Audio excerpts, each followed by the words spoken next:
Hey, this is Scott Garibay, and today I want to talk about the short list for the female design lead for Dungeons and Dragons. So Dungeons and Dragons has a skeleton in his closet.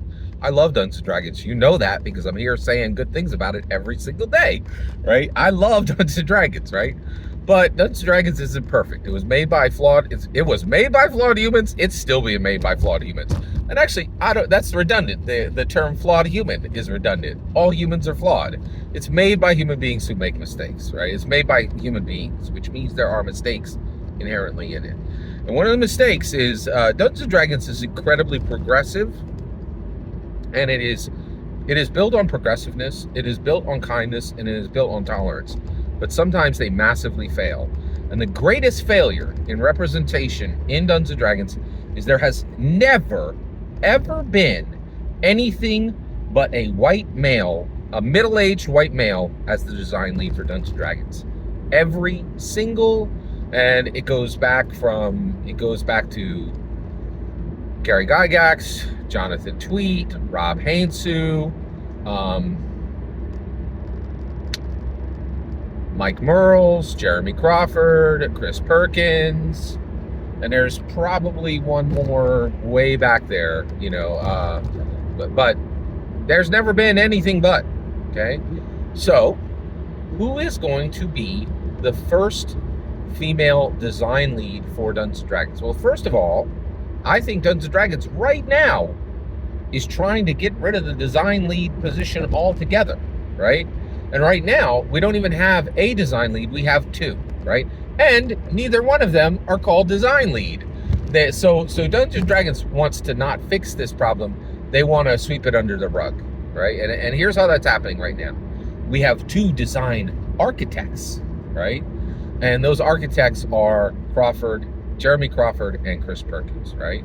But they're both middle-aged white males, exactly in the same cookie-cutter mold that we've chosen every single president since 1776 until President Barack Obama, right? And we've never had a design lead president. Right? We've never had a U.S. president who was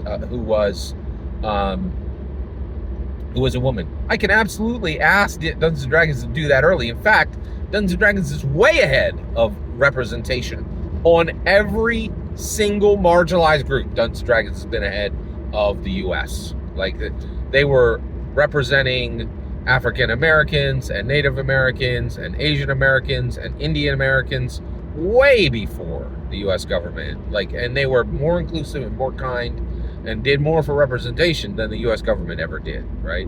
So I expect that Dungeons & Dragons will make a female design lead before the U.S. government. So one of the things they're trying to do, this is my official request to Dungeons & Dragons. Dungeons & Dragons, we need a female design lead, okay? And the reason why is we've had 5 decades, and having a middle-aged white male every single time for the design lead is unfair and antiquated and bad for Dungeons & Dragons itself.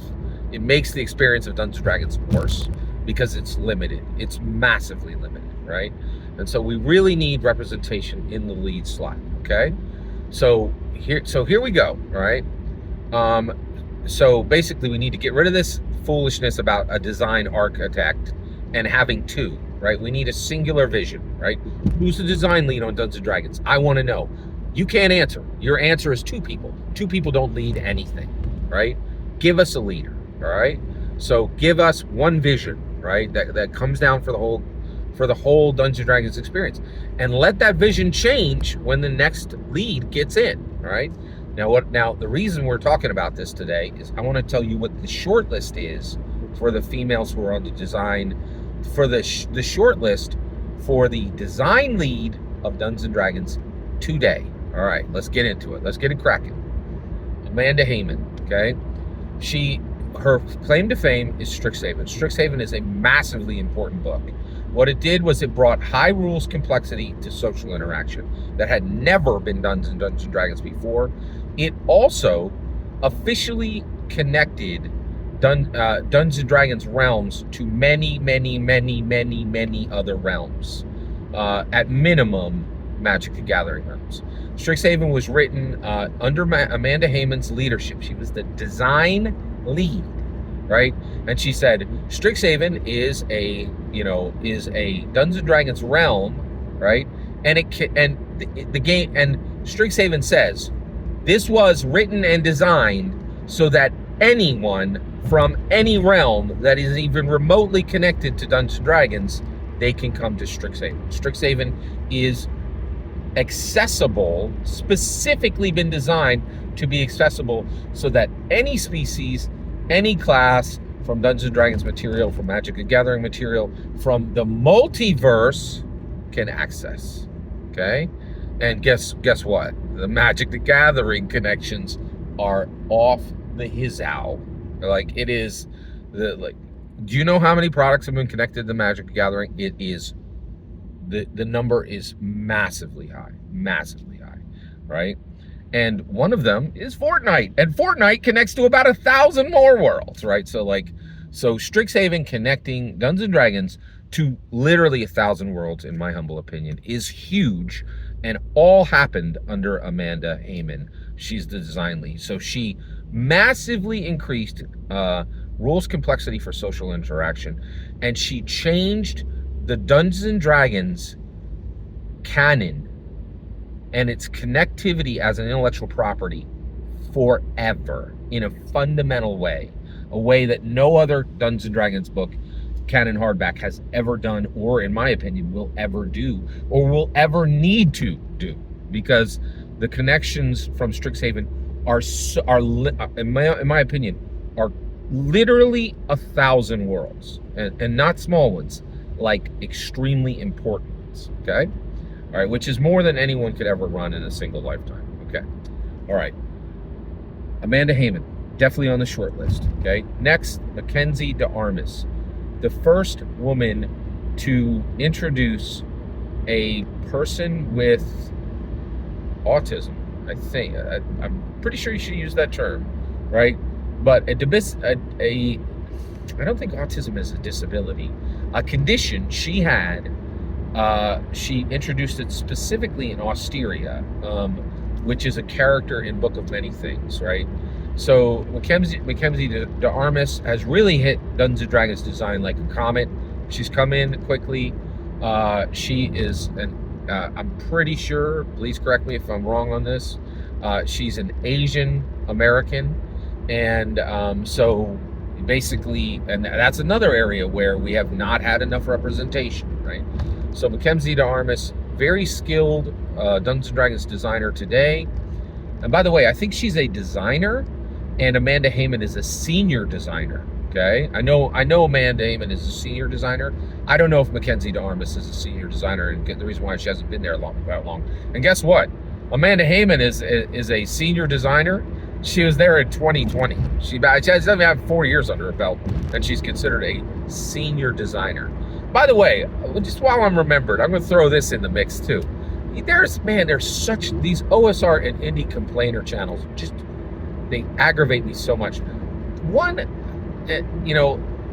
these channels are like, they fired everybody who works on the books and they can't make books anymore.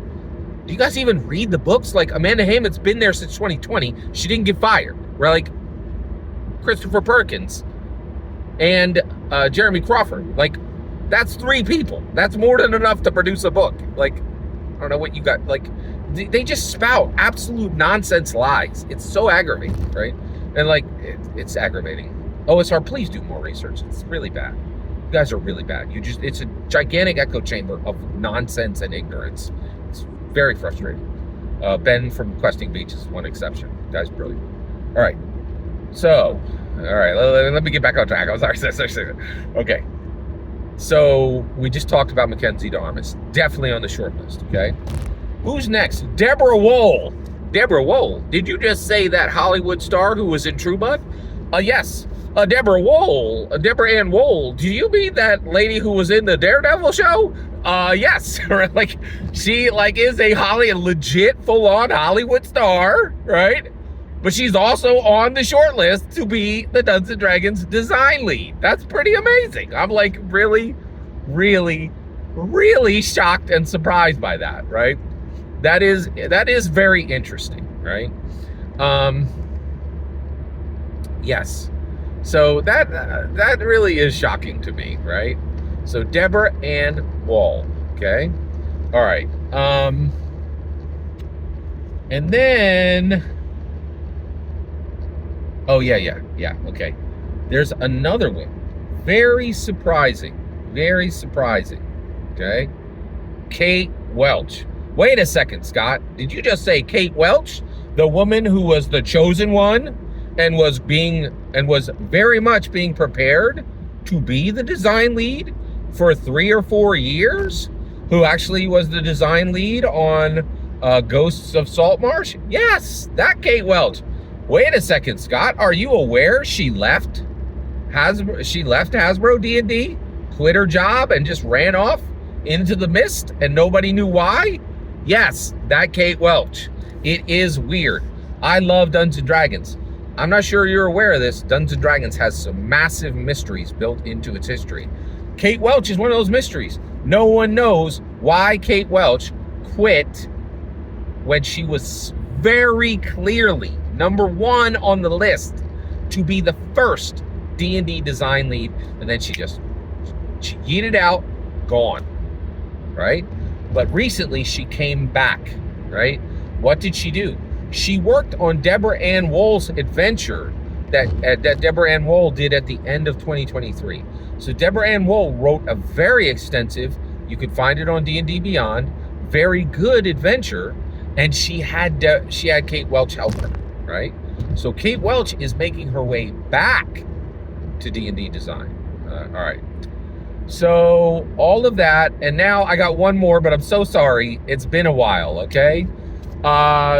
So Shadow Dark.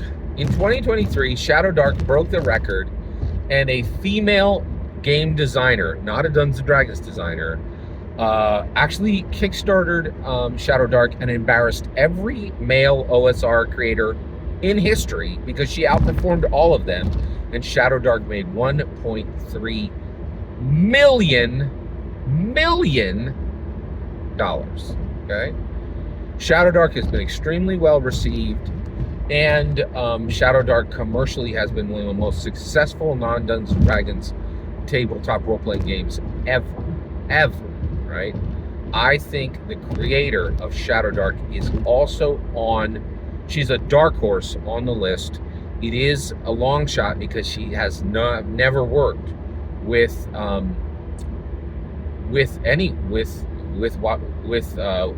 Hasbro D&D in any official capacity. She did do work for Index Card RPG, which is one of my favorite indie games, indie tabletop role-playing games, but I also think she's on the list. All right, okay, that's it. That is the short list, right? And I wanted to do, and I've talked about this a lot on my channel, but I think years ago, because the reality is this is not, the reality is we don't know if Hasbro D&D is ever going to do the right thing. We really don't know if Hasbro D&D will ever do the right thing and make a female Dungeons & Dragons design lead. I think they will. I predict that, here's my prediction. I think Amanda Hamon will be named as the D&D design lead by herself in 2026. That's my prediction, okay? But I just told you the short list, right? And any of those women could become the design lead at any point, right? And I really, definitely, really think this needs to get fixed. We need to have a period of time where someone who is not white and not a male, right, leads the Dungeons & Dragons design effort. And the reason why is it ain't real until it's real, right? I voted for President Obama. I never thought I would see a black president in my entire lifetime. Thank goodness I was wrong. I want to see a non-white male as the design lead for Dungeons & Dragons. Dungeons & Dragons claims to be for progressiveness, for kindness and tolerance. This has got to get done. Every single word you just heard is my humble opinion. What's important is when I get to hear your humble opinion, when you get in the comments and send your traffic. Please consider subscribing, and have a wonderful millennium.